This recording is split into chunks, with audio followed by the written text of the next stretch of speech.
Have you ever wondered how safe your e-scooter or electric car really is? From New York to Australia, lithium-ion batteries are sparking deadly infernos. But it's not just factories. Everyday devices like e-scooters and vapes are also causing havoc. What's being done to prevent these fires? Are your devices safe? Lithium-ion batteries are causing a serious problem in Australia, sparking thousands of fires each year that wreak havoc on waste facilities, trucks and homes. This issue has become so critical that it led to environment ministers across the country to take immediate action. Every year, Australia generates around 3,300 tons of lithium-ion battery waste, leading to over 10,000 fires annually in waste management facilities and trucks alone. These fires not only pose a significant risk to lives and property but also show the urgent need for better management and disposal practices. To address this alarming situation, environment ministers recently convened at Taronga Zoo in Sydney. They agreed to collaborate on reforms aimed at improving Australia's product stewardship arrangements for all batteries. Product stewardship, similar to container deposit schemes, focuses on minimizing the health, safety and environmental impacts of a product throughout its entire life cycle. The recent meeting chaired by Environment Minister Tanya Plibersek showed a crucial focus on tackling the risks posed by lithium-ion batteries. These batteries, when improperly disposed of, can end up in bins or landfills, posing a serious fire hazard. In 2023 alone, Fire and Rescue NSW responded to over 270 fires caused by lithium-ion batteries, which showed the urgency of the issue. Minister Penny Sharp from NSW emphasized that this number likely represents only a fraction of the total incidents. To address these challenges, government leaders are collaborating to implement effective solutions. They are exploring financial incentives to encourage safe battery disposal and support the battery recycling sector. This approach aims not only to reduce the risk but also to ensure that business and consumers adopt the most cost-effective and efficient practices. Emergency Services Minister Stephen Dawson said that the influx of cheaper batteries in recent years, coupled with their improper disposal, has increased fire risks. Batteries reaching the end of their lifespan or becoming damaged can enter thermal runaway, leading to explosions and fires that can engulf entire homes within minutes, even when charging meters away. In Victoria, emergency services responded to at least one such fire each week last year. In Western Australia, the Department of Fire and Emergency Services dealt with 70 lithium-ion battery fires in the first half of 2024, compared to 110 in the entirety of 2023. Queensland reported 47 residential structure fires and 38 other fires attributed to lithium-ion batteries. Moving on, the recent tragic fire at the aerosol factory in South Korea, triggered by exploding lithium batteries, has claimed the lives of at least 22 people and injured several others. The factory, located in Hwaseong City, was involved in inspecting and packaging lithium battery cells. The fire, which started from a series of battery cell explosions, led to large smoke clouds and small explosions, complicating firefighting efforts. Firefighters face challenges due to the risk of additional explosions, slowing down immediate access to the site. Lithium batteries pose a significant risk of explosion when damaged or overheated. And once the fire started, it spread rapidly, leaving little time for the workers to escape. The materials in these batteries, such as nickel, are highly flammable, adding to the intensity and speed of the blaze. Firefighters had to use dry sand instead of water to extinguish the fire, as lithium fires react violently with water. Despite several hours of effort, there was a risk of the fire reigniting due to chemical reactions even after it appears to be under control. Following the devastating factory fire, the CEO of Aerosol issued an apology while asserting that the company had stuck to all necessary safety protocols and training requirements. The fire, which started at a facility housing 35,000 lithium batteries, generated thick smoke and spread rapidly.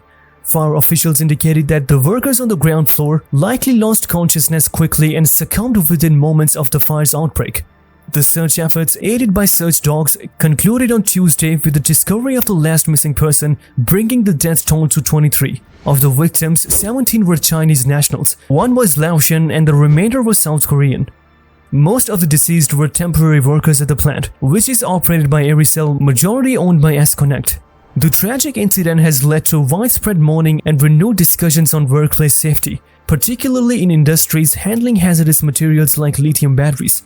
Authorities continue to investigate the cause of the fire, as questions regarding safety measures and emergency response protocols arise in the aftermath of this devastating event. Next up, the tragic death of Fazil Khan, a talented journalist in the New York City, has brought attention once again to the dangers of lithium-ion batteries. Khan, a respected data journalist, lost his life in an apartment fire on February 23, 2024, caused by a lithium-ion battery from a micro-mobility device. He was 27 years old. Colleagues at the Hatchinger Report and the city where Khan worked expressed heartfelt grief over his loss, showing his warmth, dedication, and creative approach to journalism. Fire officials confirmed that Khan's death is part of a troubling trend in New York City, where lithium-ion batteries have become a leading cause of fires and fatalities. New York Fire Commissioner Laura Kavanaugh has issued warnings about the dangers posed by these batteries, which can quickly ignite and fuel intense blazes. The FDNY has observed numerous incidents where lithium-ion batteries in electric bikes and other devices have sparked fires in homes, apartment lobbies, and public places. In response to the growing concern, Kavanaugh emphasized the importance of ensuring the safety of devices powered by lithium-ion batteries, asking consumers to verify the safety of their purchases from retailers. She also called for strict regulations and consumer awareness regarding the risk associated with these batteries. Now, the increase in deaths from lithium-ion battery fires in New York City is alarming.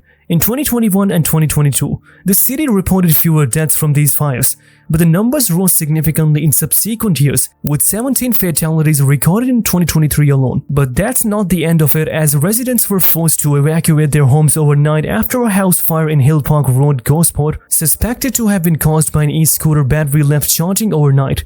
The fire quickly spread to 7 neighboring properties, devastating families and prompting a large-scale emergency response. The blaze began in a 3-story home shortly before 21:40 BST, believed to have been ignited by the e-scooter left uncharged. Emergency services treated 2 individuals at the scene and released them, while 9 adults and 4 children from affected homes received support from the council. Jenna Robinson, a friend of one of the affected families, described the devastation, noting how they watched helplessly as their homes burned, losing everything in the process. She launched an online appeal to rally community support for those impacted. Over 60 firefighters worked tirelessly to contain and extinguish the fire, with ongoing efforts by fire investigation officers to determine its exact cause. The Hampshire Fire Service reiterated warnings about the safe charging and storage of e-scooters, emphasizing the rapid and unpredictable nature of fires caused by lithium-ion batteries. Station manager Lacey Plumley stressed the risk, asking people to monitor their devices during charging and carefully consider storage locations. While ideally stored outside, she advised against blocking emergency escape routes if stored indoors. Moving on, Enmos V and battery recycling facility in Linwood, Renfrewshire faced a significant fire incident reported on Sunday night. The Scottish Fire and Rescue Service responded immediately, and the fire was under control with no reported injuries. An investigation into the cause of the fire is underway. The fire drew a large response from emergency services, including 10 fire appliances. Judith Moore from the Scottish Environment Protection Agency noted their continued presence at the site to monitor environmental impacts. While Enmos General Waste Recycling Facility remains unaffected, it will remain closed until safety measures are assured. Residents in nearby Hillhead Drive were settled during the Scotland game as they heard explosions resembling fireworks. Concerns over toxic fumes led many to stay indoors with closed windows and doors as a precaution. Yasser Aman, a local resident, described hearing the bangs while putting his child to bed, initially mistaking them to fireworks. The unfolding events led him and others to monitor news updates closely, prepared for potential evacuation due to the fumes. Prime Minister Hantu emphasized the urgency of safety inspections and immediate measures regarding accidents caused by lithium-ion batteries, even in small devices like vapes. Gail Sloan, CEO of the Waste Management and Resource Recovery Association, representing over 400 businesses, highlighted the critical need for more safe drop-off points for batteries. She emphasized that without proper management, consumers could bear the brunt of the crisis through disruptive services and increased costs, primarily driven by insurance limitations. The issue extends beyond traditional recycling schemes like B-Cycle, which currently do not accept all battery types, including those embedded in vapes, digital pregnancy tests, and concert wristbands. Sloan argued for a comprehensive approach, stressing that to truly embrace a circular economy, every lithium-ion battery, regardless of its source, must be collected and recycled. Otherwise, valuable materials crucial for the energy transition could end up irrecoverably lost in landfills. If you enjoyed this video, then don't forget to like, subscribe, and hit the notification bell so you never miss an update. Thanks for watching, and we'll see you in the next one.